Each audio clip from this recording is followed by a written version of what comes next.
Hey everyone. Tonight we begin not with gas or gunfire, but with a needle sliding into skin under the glare of floodlights.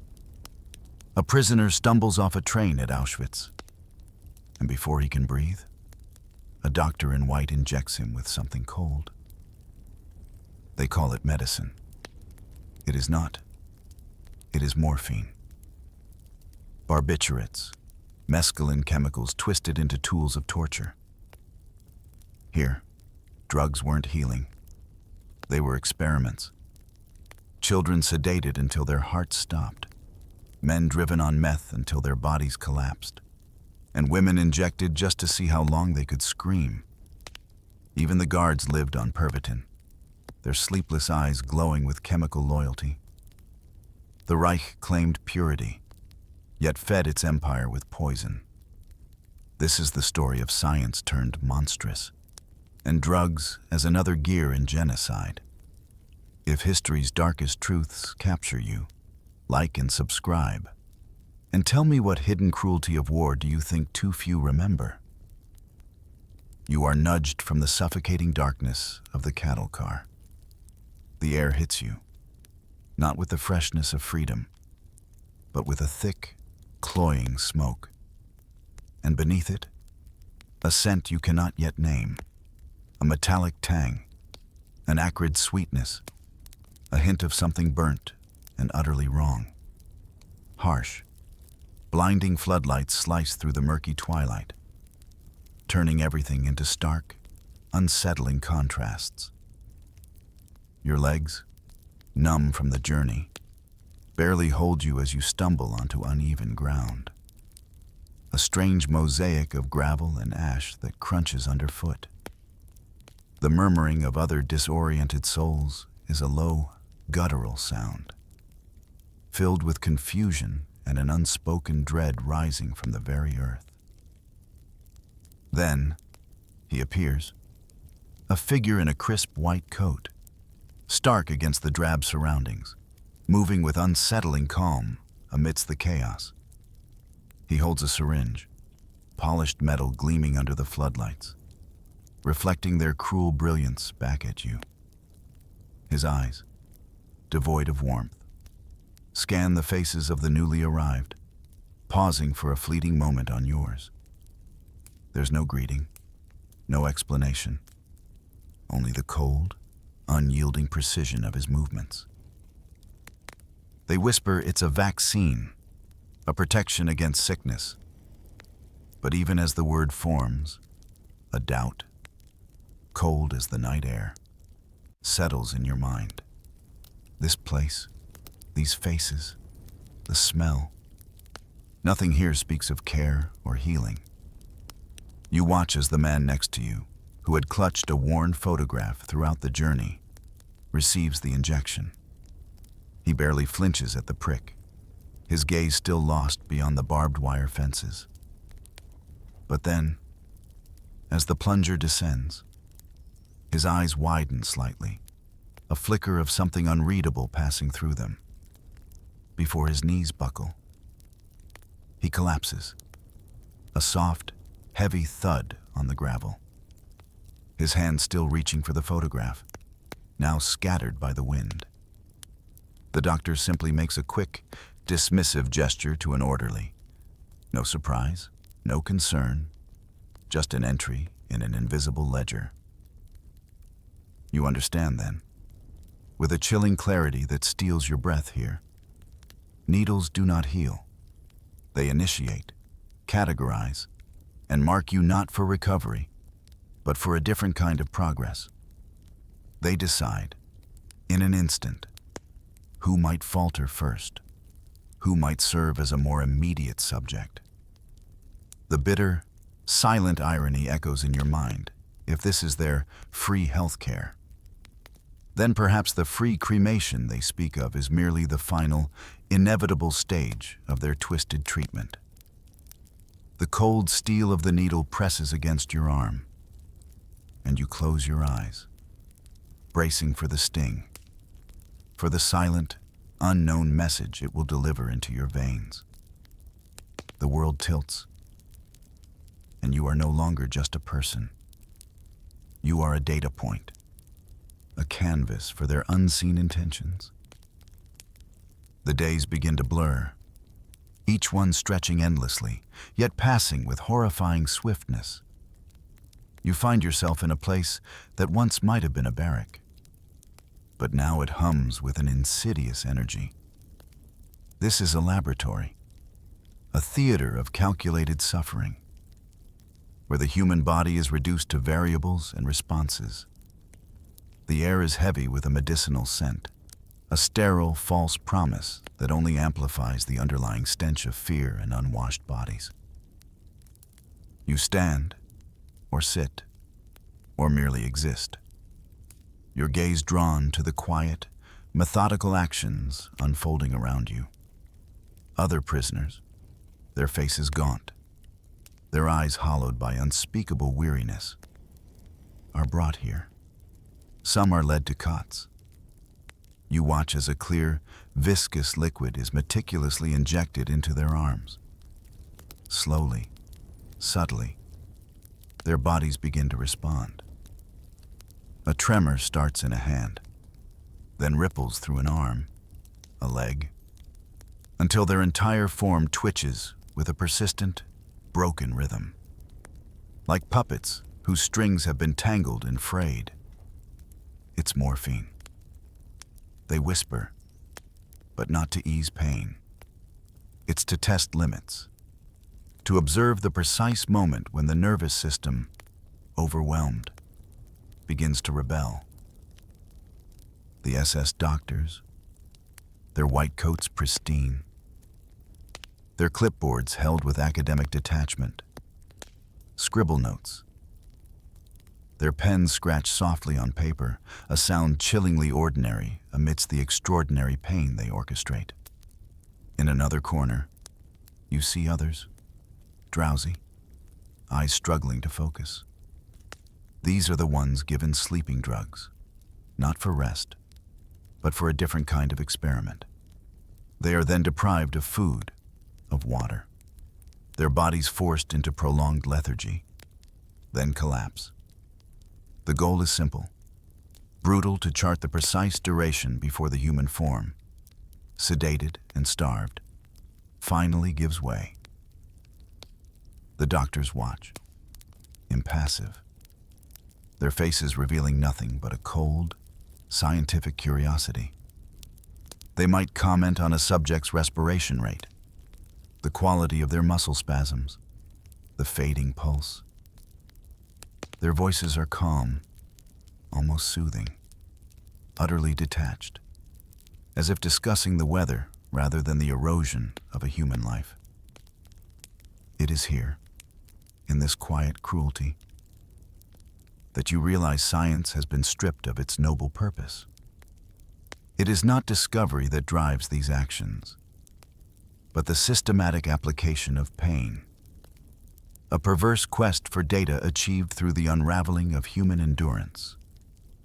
The bitter, metallic taste in your mouth is of human spirit being methodically ground down, piece by agonizing piece. The quiet cruelty of the barracks sometimes gives way to a sharper, more focused terror. You learn of the Gestapo's fascination with truth serums, their relentless pursuit of information. And one day, that cold gaze falls upon you. You are led into a small, sterile room, the air thin and metallic, smelling faintly of disinfectant and stale fear. The walls are bare, a neutral gray that seems to absorb all light and warmth. An SS officer, impeccably pressed, stands beside a doctor whose face is a mask of professional indifference. The syringe appears again, its needle glinting, and this time, you know it is not morphine. They speak of mescaline, a chemical designed to unlock the mind, to strip away defenses. The initial injection is a sharp, brief sting, followed by a spreading coldness in your arm. Then, a slow warmth blooms in your chest, unfurling through your limbs like a strange, internal flower. At first, it's subtle. The neutral gray walls begin to shift, gaining a faint shimmer. Then, the shimmer deepens, swirls, and the very structure of the room seems to breathe. The edges of things blur, soften, then sharpen with unsettling intensity. You watch, detached, as the dull gray pulses with an inner light, reds and blues and greens bleeding into one another with a mesmerizing, almost sickly beauty. Shadows, which moments before had been still, now writhe and dance in your peripheral vision, elongating into grotesque, mocking figures. The air itself feels thick, vibrating with unseen energy. The questions begin then, sharp and insistent, cutting through the kaleidoscope of your perceptions. They ask about names, about secrets, about loyalty. You try to focus, to construct a coherent response. But your thoughts are like birds fluttering erratically in a cage, refusing to settle. Each word you utter feels heavy, distorted, as if passing through a filter of liquid light.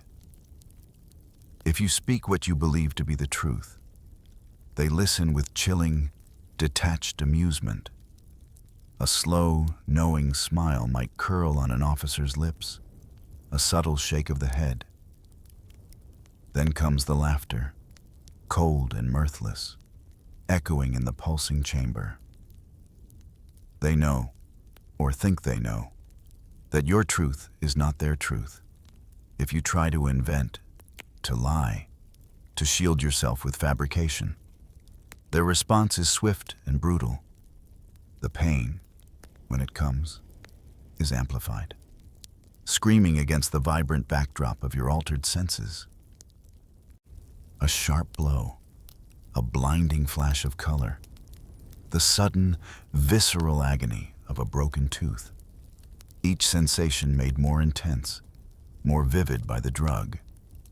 The room, which once pulsed with a hypnotic rhythm, now feels like a carnival of terror, a grotesque masquerade where reality is twisted. The mescaline, rather than providing clarity, merely turns the interrogation into a vibrant, nightmarish spectacle, painting your pain in colors you never knew existed. The chilling irony, if you didn't talk, you were beaten. If you did, you were beaten harder. Mescaline just added a layer of horrific, psychedelic color to the inevitable torment. The experiments with mescaline give way to a different kind of chemical manipulation, focused not on the mind's secrets, but on the body's breaking point. You learn of the trials involving powerful stimulants, cocaine, and more frequently, Pervitin, the methamphetamine that fuels the Nazi war machine. Here, these drugs are not for pleasure or heightened sensation. They are tools of brutal exploitation, designed to wring every last ounce of labor from dwindling human forms, turning bodies into disposable, chemically accelerated machines. You are not always the subject, but you are always the observer, a silent witness to the calculated destruction. You see men, some elderly, some barely past boyhood, their eyes already holding the distant look of the condemned, forced to ingest these substances. A glass of water, a small, white tablet, or a quick, impersonal injection. And then the orders begin. 20-hour shifts, sometimes longer, under the unforgiving gaze of the guards, hauling rocks, digging trenches, pushing carts laden with impossible weights. The initial hours are marked by a frantic, unnatural energy. You watch as a man, normally slow and shambling, suddenly springs to life. His movements become jerky, almost mechanical, yet infused with astonishing, terrifying speed. He sprints across the muddy ground, pushing a heavy wheelbarrow with a strength that defies his emaciated frame. A guttural howl, raw and animalistic, escapes his lips, a surge of energy, amplified by the chemicals coursing through his veins. But this unnatural surge cannot last. You see the subtle changes, first the tremor in his hands, barely perceptible, then growing into a violent shake. His eyes, initially wide and staring, begin to glaze over, pupils dilated to pinpricks, reflecting the harsh light in an unblinking stare. The sweat pours from him, not just from exertion, but from the internal furnace consuming his body. His breathing becomes ragged, gasping, each breath a desperate struggle for air. The manic energy transforms into a horrifying spectacle of collapse. His stride falters, his legs giving way beneath him. The wheelbarrow clatters, spilling its contents, and he crumples to the ground, his body twitching, his heart, you are certain, bursting within his chest. It is not a sudden, clean break, but a violent, agonizing end. A body consumed from within by the very force meant to drive it. SS officers, always present, always observing, stand a short distance away. They make no move to intervene, no gesture of aid. Instead, they merely nod, their faces impassive, and calmly make notes on their clipboards. Effective until failure, one might murmur, his voice devoid of emotion, as if assessing a faulty piece of machinery. The drugs here, you realize, are not for pleasure, not for healing. They are countdown timers, meticulously set, designed to extract maximum output before delivering an inevitable, brutal death. There is no medal for this marathon, no recognition for this superhuman effort. Only the shovel and the cold, unyielding earth. The image of the man's frenzied run, then his silent collapse, imprints itself on your mind, a stark reminder of this new form of chemical warfare. Of all the horrors you witness, some burn with a particularly searing intensity. These are the moments when innocence itself is made to serve the monstrous appetite of this place. The children, their small forms a stark contrast to the towering cruelty. Their presence a constant, aching reminder of a world that once held softness and hope. But even their delicate lives are not immune to the cold logic of the doctors.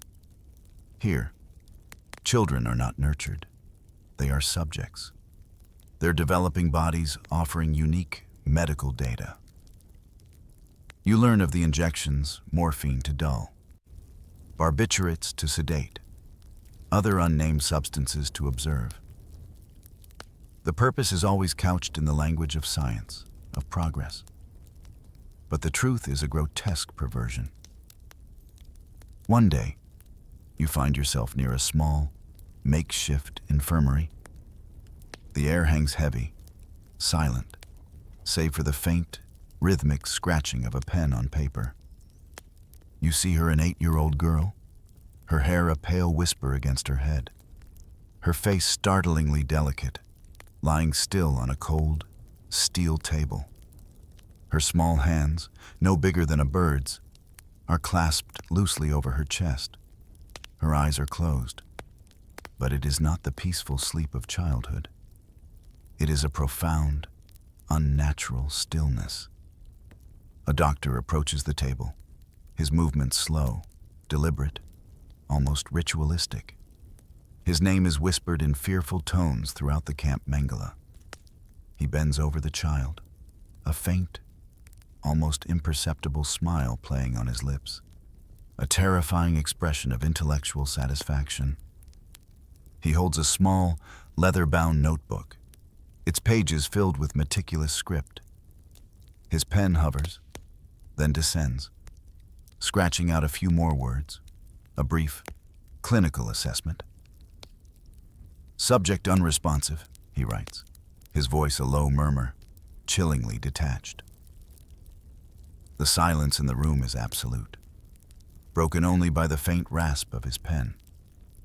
There are no tears, no cries, no protestations, just the quiet, methodical extinction of a young life, observed and documented with the precision of a laboratory experiment.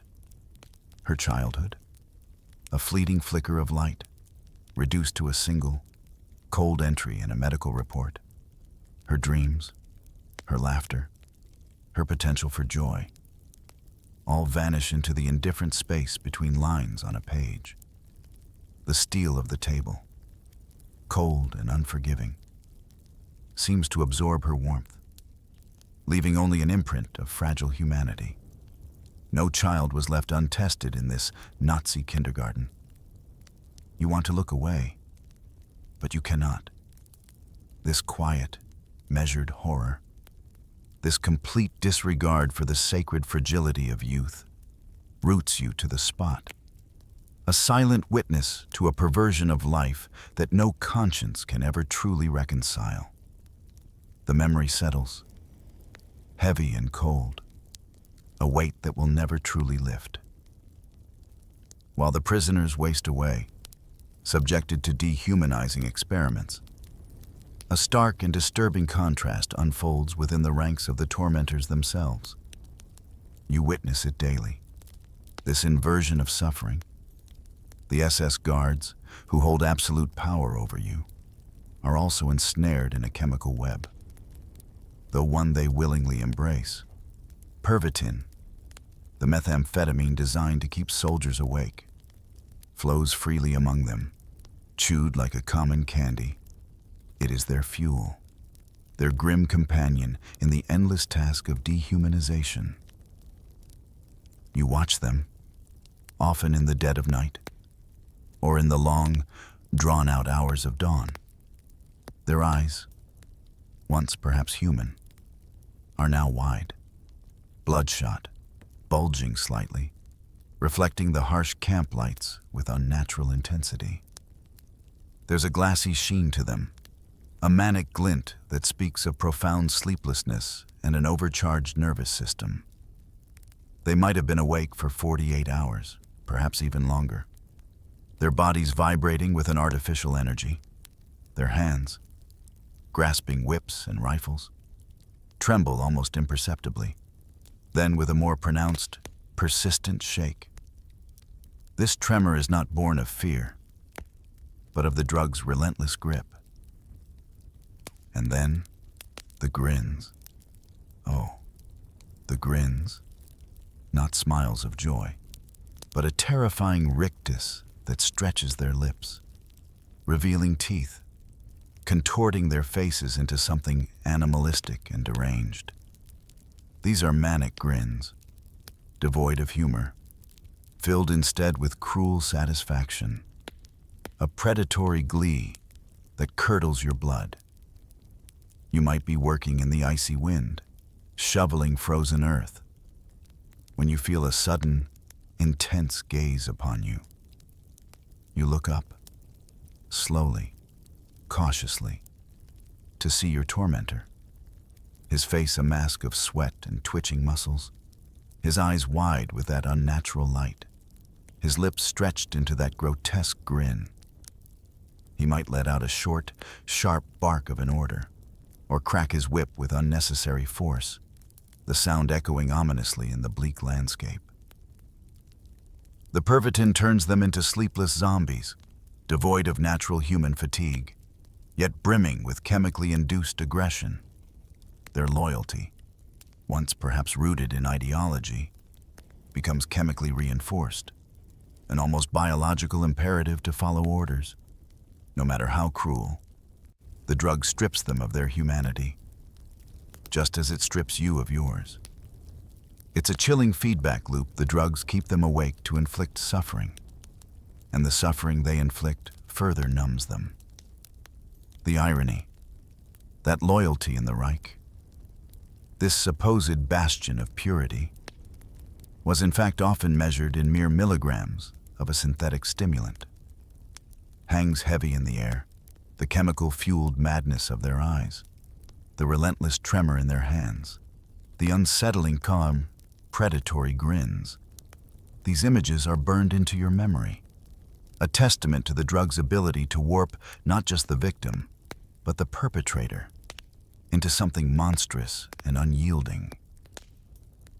The sound of their heavy boots, unnaturally regular, sometimes seems to beat to the frantic rhythm of their drug-addled hearts, a chilling soundtrack to their unending watch.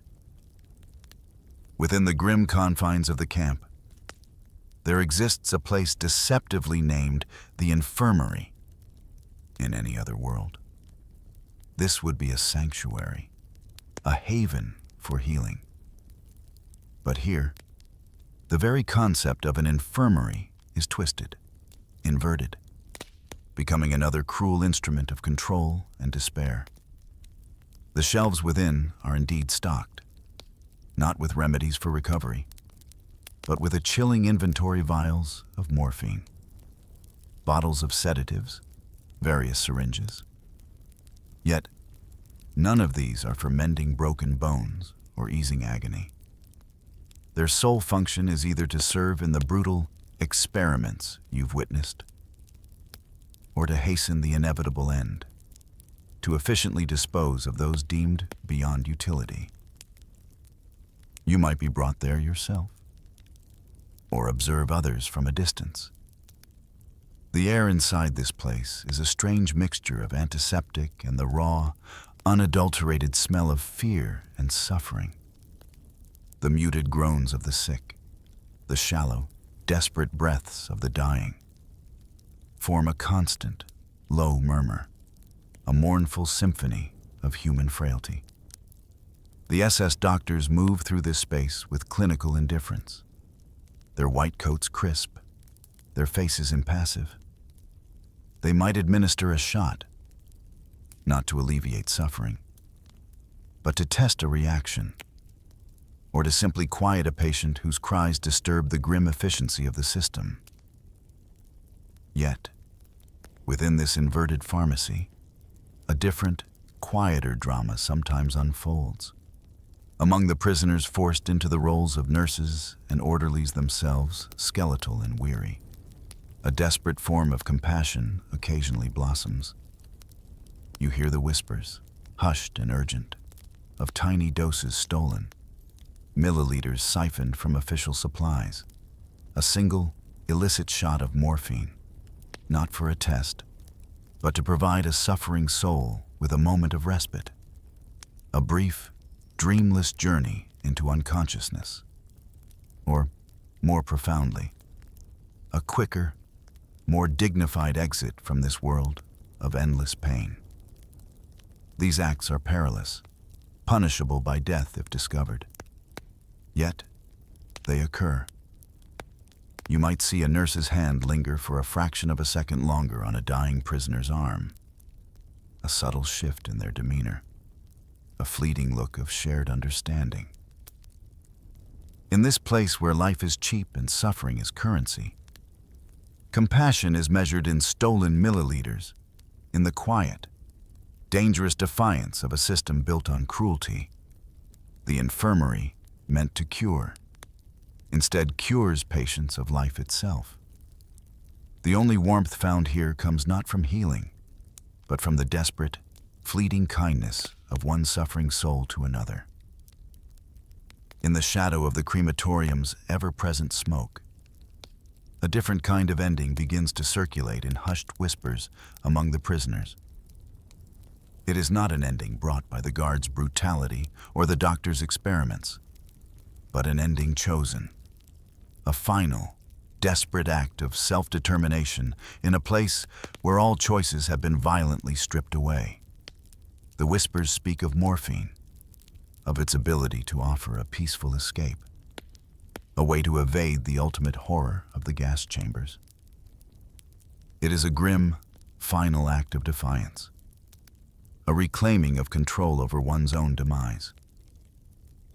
You begin to notice it, in the quiet corners of the barracks, in the hushed stillness that occasionally descends upon a particular bunk, a prisoner whose face has been etched with terror and weariness now lies still. Their face, which had been a map of suffering, is remarkably, unsettlingly peaceful.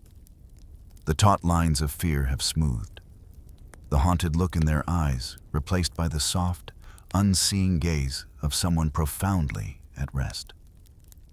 It is an unnatural peace, born of chemical intervention. Yet in this place of unrelenting agony, it appears almost sacred. They are still, utterly still, their bodies offering no resistance to the encroaching darkness. They have taken high doses of morphine, perhaps through the quiet mercy of a prisoner nurse, or through their own desperate ingenuity, saving scraps from various treatments. The SS officers, upon discovering these silent departures, exhibit no surprise, no particular anger, only a chilling, practical indifference. A shrug of a shoulder, a dismissive wave of a hand. "Less Zyklon be wasted," you might hear one of them remark, their voice flat, devoid of any human emotion, as if accounting for inventory. Even in death, the brutal efficiency of the regime persists, measuring human lives against the cost of a chemical gas. This calm, almost administrative acknowledgement of self-inflicted death underlines the profound dehumanization of the camp. Where individual lives are mere resources, the image of those peaceful faces, however fleeting, remains with you. It is a stark contrast to the usual violence and terror of death in the camp. It is a quiet rebellion, a reclaiming of dignity in the face of absolute degradation. But it is also a testament to the utter despair that must consume a soul, pushing them to seek solace in a final, chemical sleep. The profound irony that Germany's greatest virtue, efficiency, was applied even to the act of dying, becomes a silent, bitter truth. The pervasive use of drugs in the camp, initially as tools of torture and experimentation, begins to twist into another insidious form of control addiction. What was once forced upon prisoners, or used in acts of desperate mercy, now becomes a cruel, self-perpetuating cycle of dependence. You see it develop slowly, insidiously, a new kind of shackle forged not of iron, but of the very chemicals that were meant to break or end lives. The body, ravaged by starvation and constant fear, becomes susceptible to new tyrannies, new demands. You observe the subtle signs first, then the more overt manifestations. A tremor that isn't from cold or fear, but from an internal craving, eyes darting, searching, their gaze no longer fixed on the distant horizon of freedom, but on the possibility of a dose, a momentary respite from the gnawing emptiness within. You hear the whispers of desperate pleas, the soft, pathetic murmurs for a drop, a moment of peace. The inherent dignity of men and women, already brutally eroded by the camp's regime, is further stripped away by this new, chemical master. One particularly haunting image settles in your mind, an old professor. His mind once a vast library of knowledge, now a desolate landscape of craving. His glasses, once perched meticulously on his nose, are cracked and askew. His hands, which once held books with reverence, now tremble uncontrollably, reaching out. You see him, haggard and desperate, approaching a prisoner nurse, or perhaps a guard who has access to the illicit substances. He offers his precious ration of bread, a sliver of sustenance that might mean the difference between another day of survival and collapse. In exchange for a needle, for a small, potent dose. He knows, you know, that this trade could very well be his undoing, that the very substance he craves could accelerate his end. Yet, the craving is a force stronger than the will to live, stronger than the instinct for self-preservation. Addiction here is not an escape. It is simply another chain, another layer of imprisonment in a place already overflowing with physical and psychological shackles. It binds the mind and body, turning the internal landscape into another battleground, another source of torment. The physical hunger is agonizing, but the chemical hunger gnaws at a different, deeper level, demanding satisfaction with a relentless, brutal urgency. You see the internal struggle etched on their faces, the desperate bargaining for just a moment of relief. The cruel irony that chains on their wrists and cravings in their veins were both, in a very real sense, forged by the Nazis, becomes a profound, agonizing truth. This addiction, this new form of bondage, completes the cycle of dehumanization, leaving no corner of the human experience untouched by the camp's dark hand. The final irony of this place, and of the entire Reich, coils like the smoke from the crematorium, persistent and acrid. The Nazi regime, with its obsessive doctrines of racial purity and physical superiority, preached a virulent opposition to drugs. For the master race, the consumption of narcotics, deemed to weaken the will and corrupt the blood, was strictly forbidden, a sign of societal decay. Yet, within the dark heart of its own creation, the concentration camps, a stark contradiction blossomed into a grotesque reality. These camps became not just sites of extermination, but vast, sprawling laboratories of meth, morphine, and cocaine, their very existence fueled and facilitated by the very substances their ideology condemned. You cast your gaze upon the smoke, forever curling from the crematorium stacks, a constant, silent testament to the unimaginable scale of death. And you understand that the drugs were not an anomaly, not a deviation. They were simply another gear, a precisely engineered component in the vast, monstrous killing machine. They dulled the senses of the arriving prisoners, easing them into the process of dehumanization. They enhanced the cruelty of the interrogators, twisting minds into kaleidoscopic terror.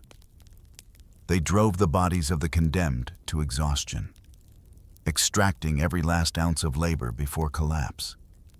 And they fueled the sleepless, manic aggression of the guards, ensuring their unwavering, chemically induced loyalty to the horrific task at hand.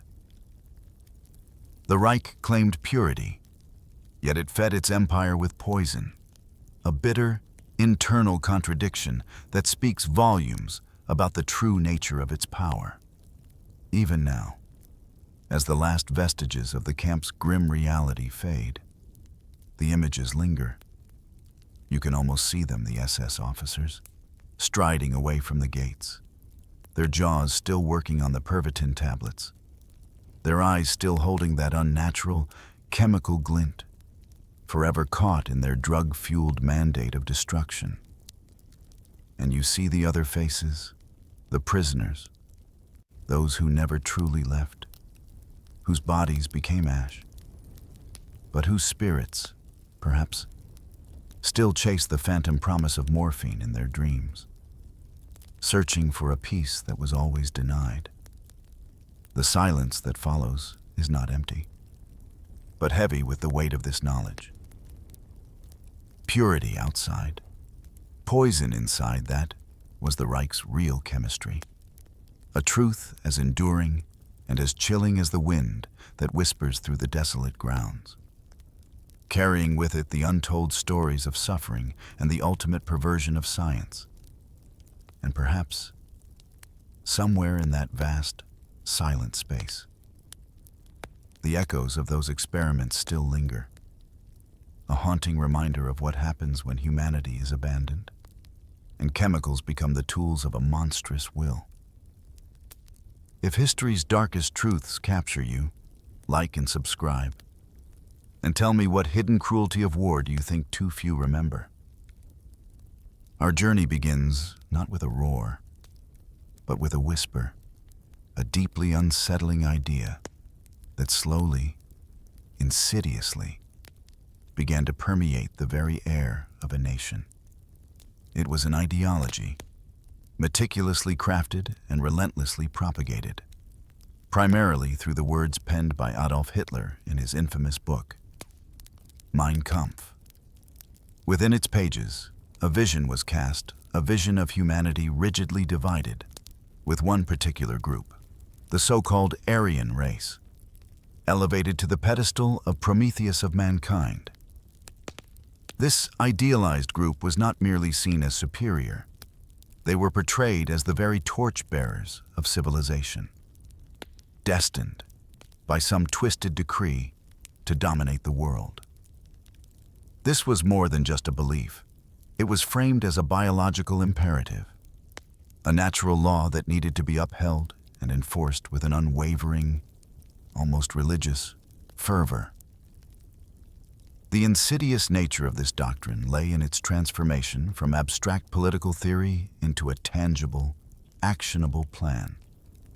In this new, distorted worldview, the noble profession of medicine, historically dedicated to the alleviation of suffering and the preservation of life, was insidiously co-opted. Doctors, once seen as healers and guardians of individual well-being, were now redefined, recast as the ultimate protectors of this racial purity. They were tasked, not with caring for the sick or mending the broken, but with a far more chilling mission to act as the sentinels of the nation's genetic pool, ensuring its health by ruthlessly excising anything deemed unfit or impure. The Hippocratic Oath, a beacon of ethical medical practice for centuries, began to fray and unravel under the relentless pressure of this new, terrifying ideology. This transformation was not abrupt. It was a gradual, almost imperceptible slide down a slippery slope. The very language used to describe human beings began to shift. Individuals were no longer merely patients seeking care. They became genetic material, racial components, or biological threats to the purity of the state. This dehumanization, this insidious reduction of a person to a mere set of attributes or a perceived racial classification, was the subtle poison that permeated society. Long before the gas chambers of Auschwitz were ever conceived, the seeds of this dehumanization were carefully, quietly planted in lecture halls, in scientific journals, and in the everyday discourse of a nation increasingly steeped in this toxic ideology. It was in these seemingly benign settings, shielded by the respectable veneer of scientific inquiry, that the groundwork for unimaginable atrocities was laid. The moral compass of an entire profession was subtly, yet profoundly, reoriented, setting a course toward a future steeped in darkness. The very act of healing was redefined, from mending individual bodies to cleansing entire races, a chilling perversion that would echo through history. And so, with a quiet, unsettling certainty, the stethoscope, once a symbol of diagnostic care and compassionate listening, began its transformation into a weapon of cold, calculating judgment. The scalpel, designed to repair and restore, gradually became a tool of genocide. The erosion of ethical boundaries, once thought to be inviolable, opened a terrifying chasm, paving the way for the horrors that lay ahead. The journey into this chilling new medical landscape continued. Not yet in the infamous death camps, but in places far more ordinary and seemingly innocuous hospitals, clinics, and even academic institutions. The year 1937 marked one of the first overt acts of this racial cleansing, a program of forced sterilization targeting mixed-race children residing in the Rhineland region. These were individuals, often the offspring of German women and African soldiers from the French occupation after World War I, who were deemed Rhineland bastards by the regime.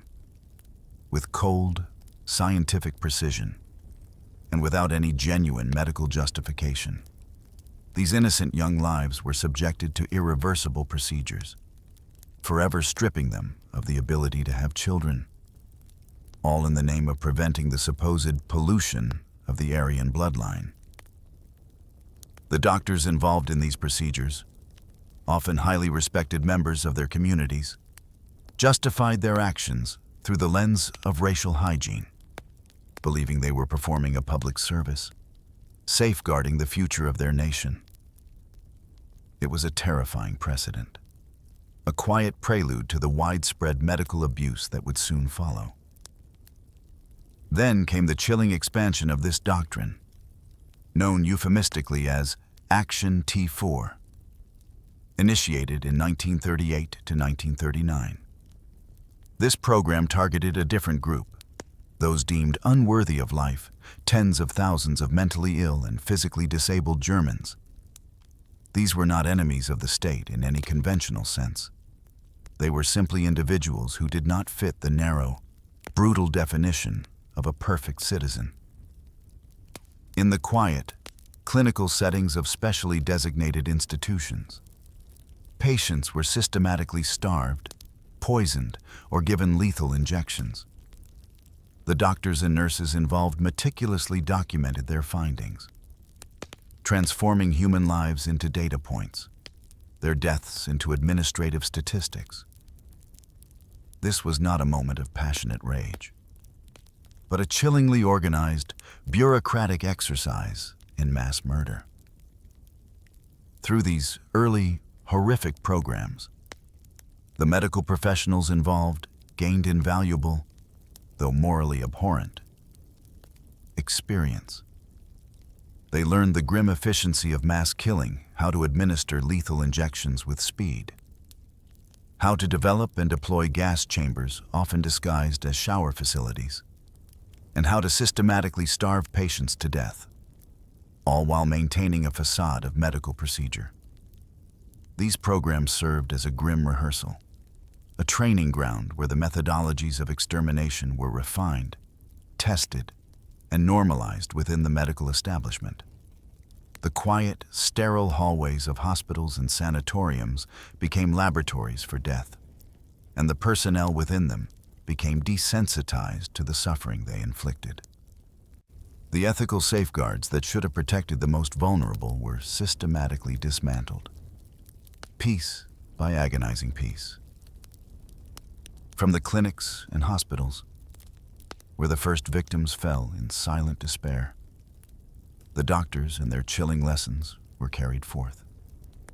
They took their newfound expertise in mass destruction and their twisted understanding of medical ethics, not to heal, but to further implement the genocidal agenda, migrating their practices from the quiet confines of institutions to the stark, unforgiving landscape beyond the barbed wire fences of the concentration camps. The arrival ramps at Auschwitz-Birkenau were a crucible, a point of no return where the fate of thousands was decided in a matter of moments. Here, in the stark, open air, amidst the chaos of disembarkation from overcrowded, suffocating train cars, stood the SS doctors. They were the arbiters of life and death, their white coats a chilling contrast to the grime and terror that surrounded them. With a flick of a wrist, a pointing finger, or a brief, dismissive glance, these medical professionals made instantaneous decisions. One glance, often lasting no more than a second or two, was all it took to categorize a human being fit for forced labor, destined for medical experimentation, or immediately condemned to the crematorium. The very act of selection, the power to deem one life worthy of temporary survival and another fit only for immediate annihilation, placed these doctors at the absolute zenith of the camp's horrific hierarchy. They were not merely cogs in a machine, they were the crucial, clinical gatekeepers to hell. Auschwitz, a name that echoes with unparalleled horror, served a dual purpose in the Nazi apparatus. It was, undeniably, a killing factory of monstrous efficiency, designed for the systematic extermination of millions. But, with a chilling perversion of purpose, it was also simultaneously presented as a vast, macabre laboratory.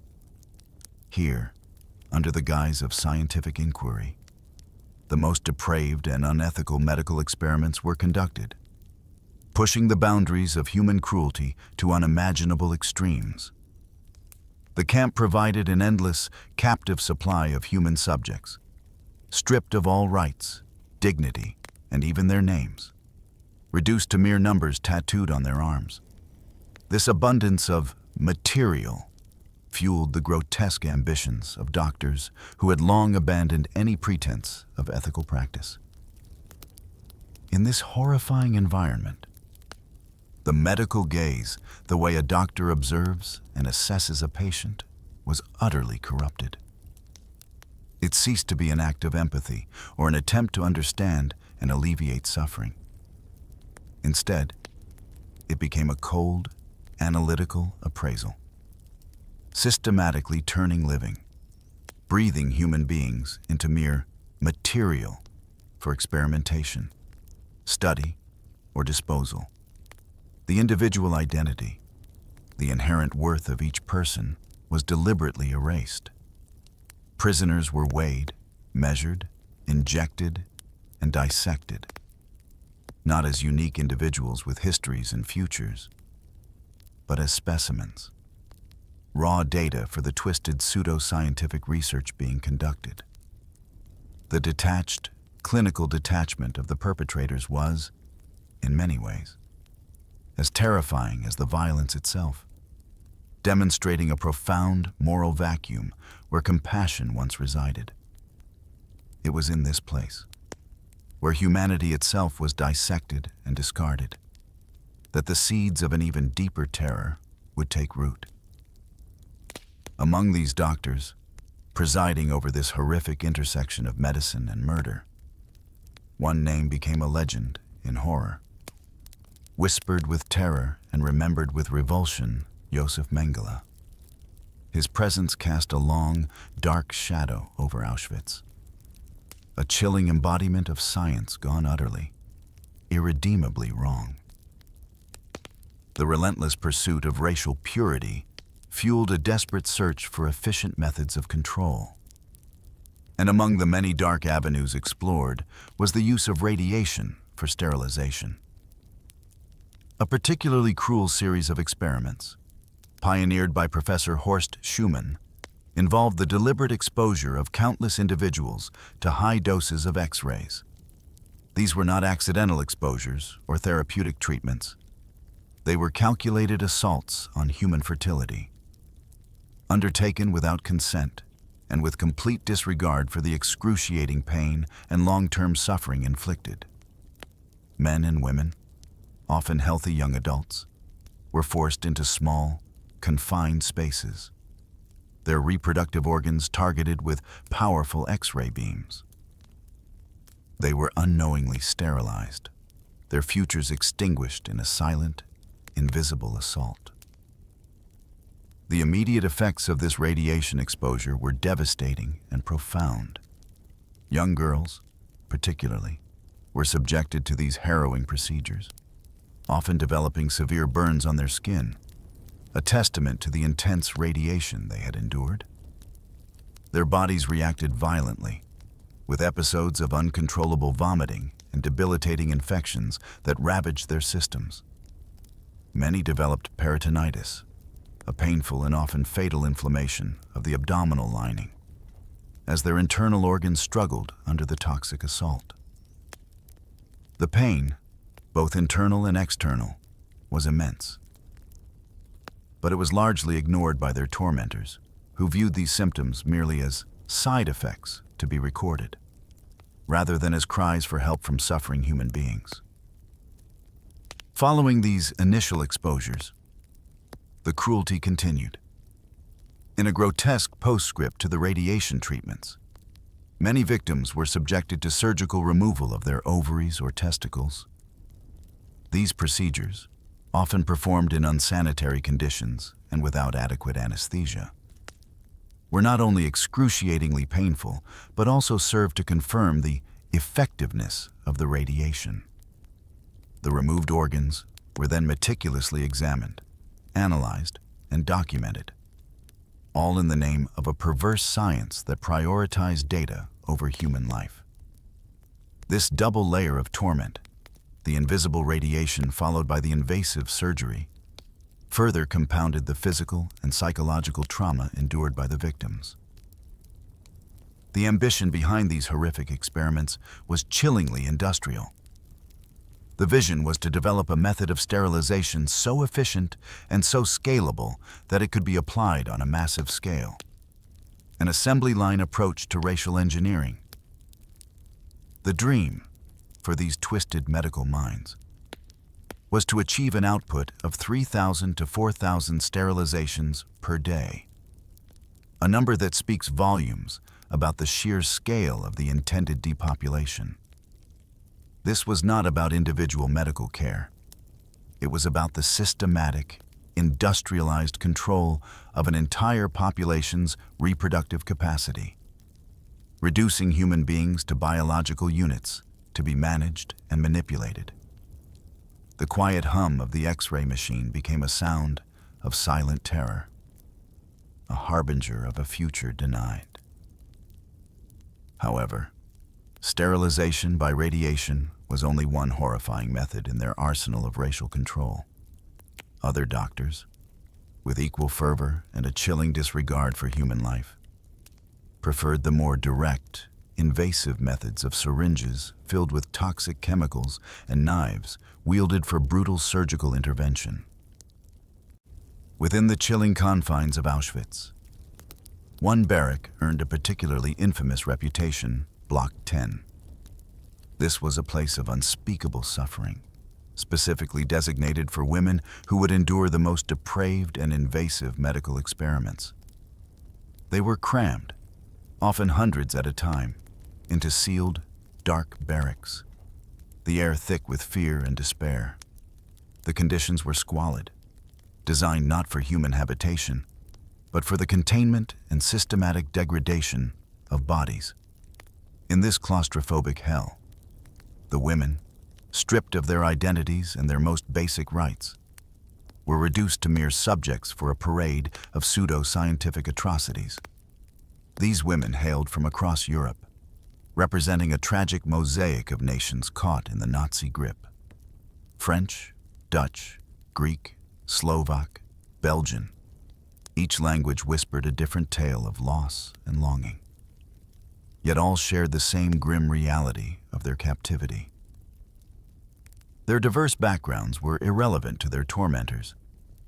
In Block 10, they were merely bodies available for research. The doctors who presided over this inferno, names like Karl Klauberg, Horst Schumann, and Eduard Wirtz, conducted an endless array of experiments, each more horrifying than the last. Their work was relentless, a continuous cycle of pain, invasion, and documentation. A common, and particularly brutal, series of experiments involved injections directly into the uterus with various caustic chemicals. These substances were designed to induce inflammation and scarring, effectively sealing the fallopian tubes and rendering the women permanently sterile. The procedures were agonizing, often performed without adequate anesthesia, and the immediate aftermath was excruciating. Victims suffered from massive hemorrhages, their bodies racked by infections that often led to sepsis and eventual death. The pain was immense, the suffering profound. Yet to the doctors, these agonizing symptoms and tragic fatalities were not human tragedies. They were simply data, recorded meticulously in their chilling files, dismissed as expected outcomes in their pursuit of scientific knowledge. The individual stories of agony were reduced to entries in a ledger of suffering. The logic behind these experiments was a cold, calculating one if women were perceived as vessels for procreation. Then Block 10 was the laboratory where these vessels were to be irrevocably closed. The aim was to prevent future births, to sterilize entire populations, effectively eliminating groups deemed undesirable. It was a systematic assault on the very essence of female identity and reproductive autonomy. And so, as the women in Block 10 endured their silent, profound suffering, reduced to wombs to be sealed and silenced, the men in other blocks were subjected to a similarly brutal fate, their bodies also becoming instruments for the twisted goals of a genocidal science, reduced to testicles to be cut and excised. The dark shadow of medical experimentation extended equally to the male prisoners within the camp system, transforming their bodies into objects of invasive, often barbaric, procedures. Men were subjected to a harrowing array of indignities, all in the name of a perverted science aimed at understanding and controlling human fertility and genetics. Many endured painful prostate massages, intended to extract semen for study or to provoke reactions. Others were forced to undergo repeated sperm extractions, a humiliating and dehumanizing process. Like the women, male prisoners were also exposed to X-rays, targeting their testicular tissue, with the same goal of induced sterility and the same disregard for the severe burns and internal damage inflicted. Each procedure was a violation, an assault on their physical integrity and their most intimate selves.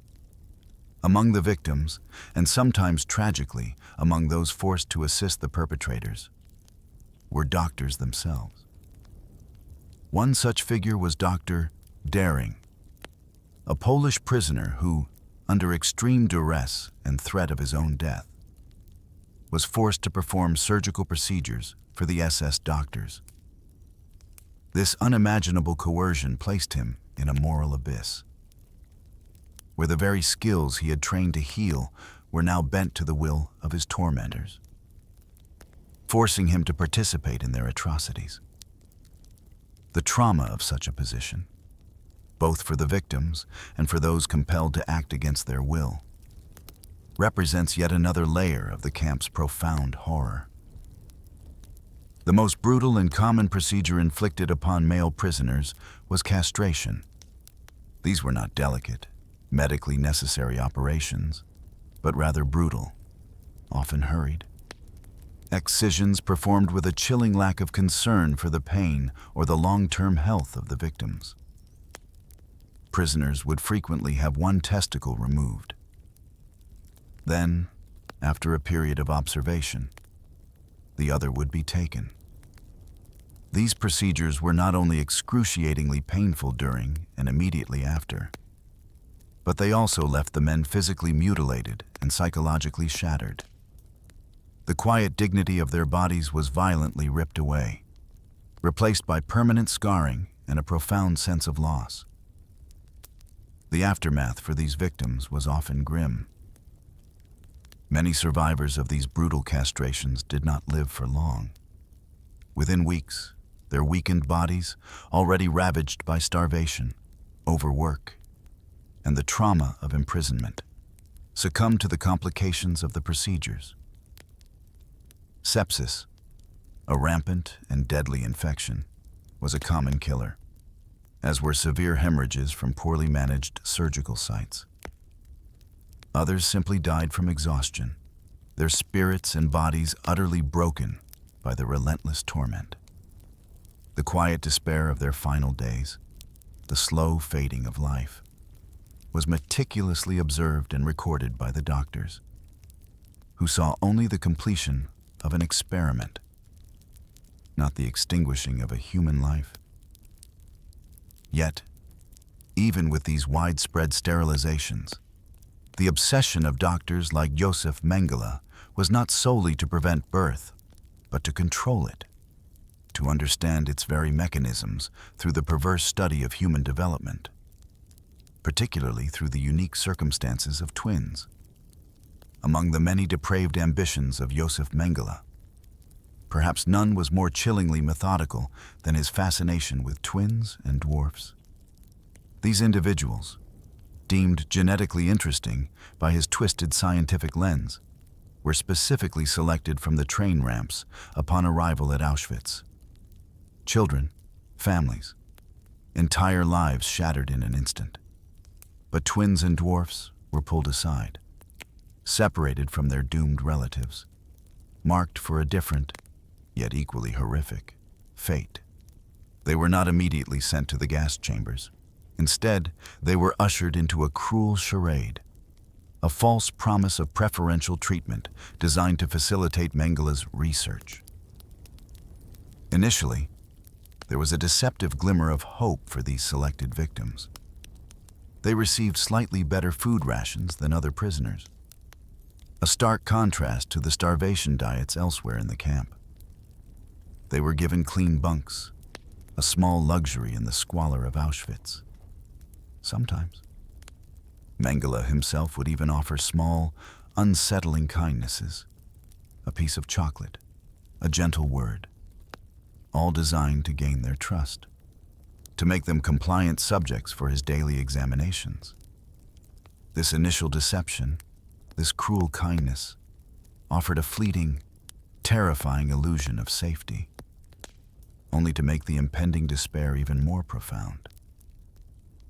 The daily examinations were a relentless cycle of invasive procedures. Twins would be subjected to extensive blood tests, their veins repeatedly pricked, their vital fluids drawn for analysis.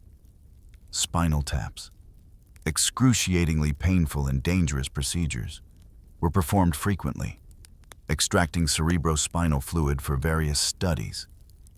Perhaps most disturbing were the transfusions between siblings, where the blood of one twin would be injected into the other, and vice versa. These procedures were often conducted with a chilling lack of medical ethics or concern for the health of the children, and the physical and psychological toll was immense. The very bond between siblings was exploited, twisted into a tool for scientific observation. Mengele's obsession extended beyond internal analyses. He commissioned artist prisoners, many of whom were renowned talents, to meticulously draw anatomical details of the twins and dwarfs. Every unusual feature, every perceived deviation from the norm, was painstakingly rendered, creating a grotesque archive of human diversity twisted into a catalog of perceived defects. These drawings, often beautiful in their artistic execution, served as a chilling testament to the cold, detached observation that masked profound cruelty. The hope of preferential treatment, that faint flicker of survival, slowly but surely transformed into an unbearable despair as the true nature of their predicament became agonizingly clear. They were not being saved. They were merely being studied. But for Mengele and his perverse scientific endeavors, every file, every meticulously drawn anatomical detail required a final, definitive piece of data to complete the research. And for that, tragically, a corpse was often deemed essential. The ultimate perversion of medical practice in Auschwitz reached its apex in Mengele's chilling practice of deliberately killing his twin subjects for autopsy. When he had extracted all the living data he deemed necessary, or when an individual twin had suffered enough, a final, horrifying step was taken. Children, who had endured endless examinations, injections, and blood draws, were purposefully murdered. The preferred method was often a lethal injection of chloroform directly into the heart.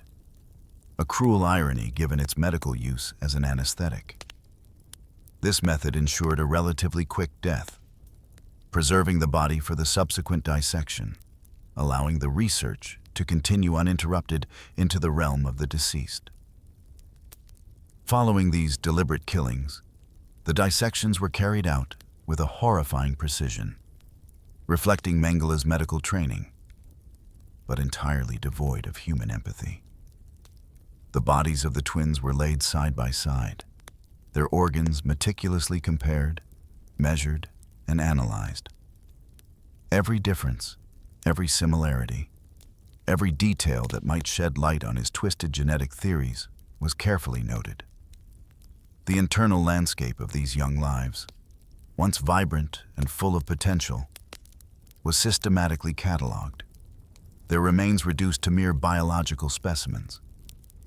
These were not autopsies performed to understand a cause of death or to learn for the benefit of future patients. They were the final, ultimate act of exploitation, a macabre fulfillment of a scientific curiosity steeped in murder.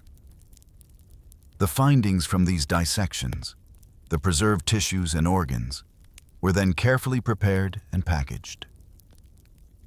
These biological parcels, the remnants of human lives, were shipped to scientific institutions in Berlin, often under the deceptive label of war material to conceal their true origin and nature. This logistical operation highlights the deep integration of these horrific experiments into the wider Nazi administrative and scientific apparatus, illustrating how academic and medical institutions were complicit in receiving and studying these ill-gotten remains. Mengele himself demonstrated a chilling pride in his work, a complete detachment from the moral implications of his actions. He would speak of the files he collected, the meticulous records of his victims, as having been gathered with love.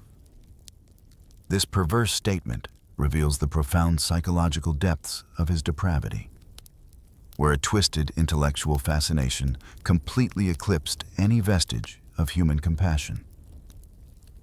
For him, the suffering and death were mere steps in a process, a means to an end in his relentless pursuit of a pseudo-scientific understanding of genetics. His love was for the data, for the dark knowledge he amassed, not for the precious lives he so brutally extinguished. The silence of the dissecting room held a truth far more terrifying than any scream. Yet, this chilling marketplace of bodies and scientific perversion was not confined to individual doctors alone. Even German industry, in a grotesque partnership, joined this macabre enterprise, finding a way to profit from the suffering within the camps. The dehumanization within the concentration camps was so complete that it extended beyond the realm of pseudo-science and into the cold, calculating world of commerce. German industry, particularly pharmaceutical giants, became complicit partners in the atrocities, viewing prisoners not as human beings, but as expendable commodities. Chilling correspondence exists, revealing negotiations between representatives of Bayer, a division of the massive conglomerate IG Farben, and the SS. These exchanges were not about manufacturing contracts or raw materials. They were about batches of women, specifically requested for pharmaceutical experimentation. The language itself is horrifying, reducing human beings to units of supply. The negotiations were conducted with the same detached professionalism one might apply to any business transaction. Prices were discussed and agreed upon. A subject was priced between 170 and 200 marks, a figure that utterly strips away any semblance of human worth. This cold calculus underscores the profound moral collapse that allowed corporations to engage in such practices, prioritizing profit and scientific advancement over fundamental human dignity. The ledgers of these companies, quietly documenting these transactions, bear witness to a dark chapter where ethical boundaries were not just crossed, but obliterated entirely. In one particularly egregious instance, documented in these chilling records, 150 women were delivered to a Bayer-affiliated laboratory within Auschwitz. They were subjected to experimental drug trials, likely enduring agonizing side effects and profound suffering. The experiments, from the perspective of the pharmaceutical company, failed. All 150 women died as a result of the trials, their lives extinguished for the sake of corporate research. With a chilling lack of remorse or accountability, a new order was promptly placed for another batch of women, as if replacing faulty laboratory equipment. This brutal efficiency, the immediate request for more human material after a failed experiment, reveals the absolute bottomless pit of moral depravity that pervaded this partnership. The concentration camps, therefore, were not just sites of extermination and medical torture.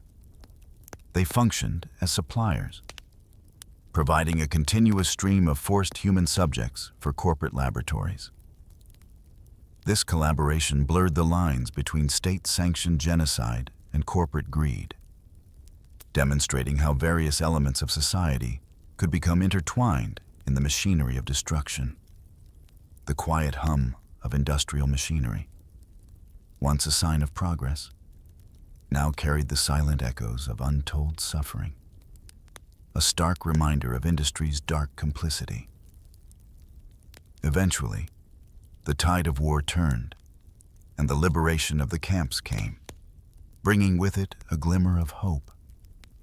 But the path to justice, for many, would prove uneven and agonizingly incomplete. The arrival of Soviet forces at Auschwitz in January 1945 peeled back the veil on unimaginable horrors. Among their discoveries were not only the emaciated survivors and the ghastly evidence of mass murder, but also meticulous records detailing the horrific medical experiments. They uncovered evidence of chloroform killings, the very method Mengele used to murder twins, and chilling corporate correspondence, including the contracts between Bayer IG Farben and the SS for human subjects. These documents served as an undeniable testament to the calculated brutality and widespread complicity that characterized the camps. The quiet despair of the victims was now replaced by the stark, irrefutable evidence of their tormentors' crimes, waiting to be unearthed and confronted. Yet, despite this overwhelming evidence, justice proved to be an elusive and often incomplete pursuit.